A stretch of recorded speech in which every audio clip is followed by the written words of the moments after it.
Hello students. तो उत्तराखंड में हम मंदिरों के बारे में पढ़ रहे हैं। ठीक है, तो आज देख लेते हैं कसार देवी मंदिर। तो ये जो है अल्मोड़ा में कश्यप पहाड़ी पर स्थित है। यह एक गुफा मंदिर है। तो इसके बारे में प्रश्न पूछा जा चुका है परीक्षा में। ठीक है, कश्यप पहाड़ी पर है। तो यहाँ पे देखो देवी कात्यायनी की पूजा होती है। ठीक है, और 1890 में स्वामी विवेकानंद भी यहाँ आए थे। तो इस मंदिर की जो विशेषता है, ये खास चुंबकीय शक्तियाँ यहाँ पे प्रसिद्ध हैं ना। नवंबर मास में यहाँ पे कसार देवी में मेला लगता है और कहा जाता है कि लामा गोविंदा ने भी यहाँ पे साधना की थी, है ना, तपस्या की थी मतलब। ठीक है, अगला देखते हैं तीर्थ और प्रमुख स्थल है। देखो पाताल भुवनेश्वर। तो ये एक गुफा मंदिर है। तो गंगोली हाट के पास पिथौरागढ़ में यह गुफा मंदिर है।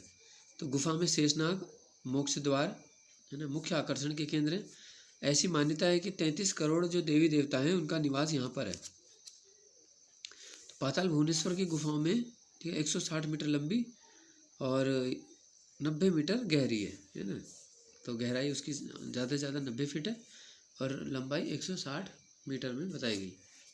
नेक्स्ट है देखो हाट कालिंग का मंदिर। तो ये महिषासुर मर्दिनी का शक्तिपीठ है और ये भी एक रहस्यमय स्थल माना जाता है पिथौरागढ़ में, क्योंकि यहाँ पे जो माता है, देवी है, उनके रात्रि शयन के चिन्ह मिलते हैं मंदिर में। ठीक है, नेक्स्ट है देखो जयंती मंदिर।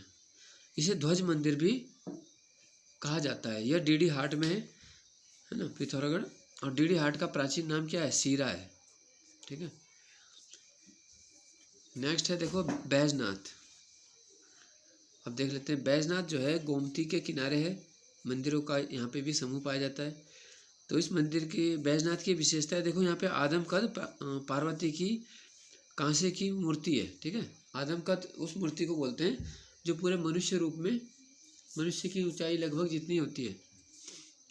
तो भारत सरकार ने जो स्वदेश दर्शन योजना बनाई है, उसमें शिव हेरिटेज सर्किट बनाया है, उसमें भी बैजनाथ को जोड़ा गया है। 1565 में चंद राजा बालो कल्याण चंद ने भी बैजनाथ पर कब्जा किया था। ठीक है, तो ये ना इनके बारे में मतलब मुख्य मुख्य फैक्ट हैं, तो आप इनको नोट कर लें। ठीक है, इसके बाद देखो नानक मत्ता। तो ये उधम सिंह नगर में और सिख धर्म का एक पवित्र स्थल माना जाता है।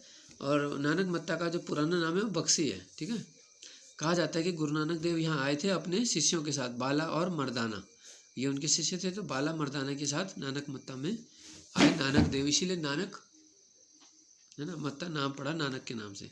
अगला है देखो देवी धुरा। अब ये भी बहुत प्रसिद्ध है।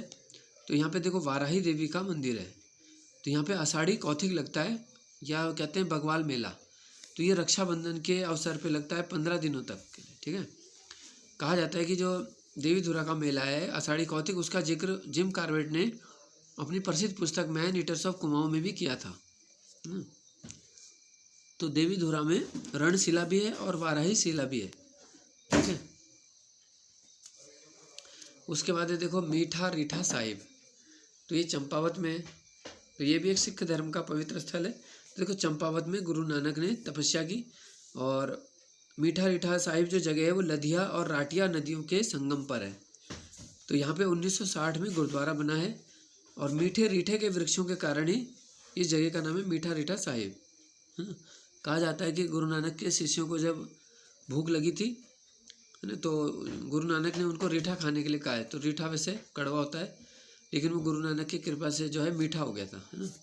तो तब से ये जगह मीठा रीठा के नाम से प्रसिद्ध है। इसके बाद है देखो पूर्णागिरी सिद्धपीठ है, बहुत प्रसिद्ध। तो चंपावत में पूर्णागिरी है। ठीक है, तो भारत के 108 देवी के शक्तिपीठ हैं, याद रखेंगे। तो उन्हीं में से ये भी एक प्रसिद्ध है। तो कहा जाता है कि जो देवी सती हैं उनका नाभि का जो भाग है वो वहाँ पे गिरा था। चैत्र माह के नवरात्रे जो आते हैं उसमें यहाँ पे मेला भी लगता है। ठीक है, इसके बाद आता है देखो बालेश्वर महादेव।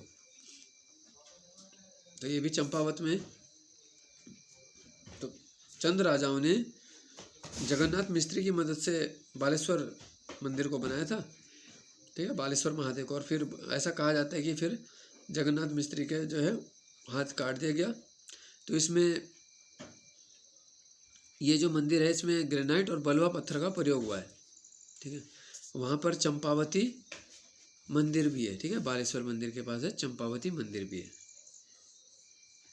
कहा जाता है कि बाद में जो है ये 1 हत्या 9 लाख का निर्माण भी किया गया जगन्नाथ मिस्त्री के द्वारा, ठीक है, अपनी पुत्री के साथ, साथ में मिलकर इन्होंने बनाया था।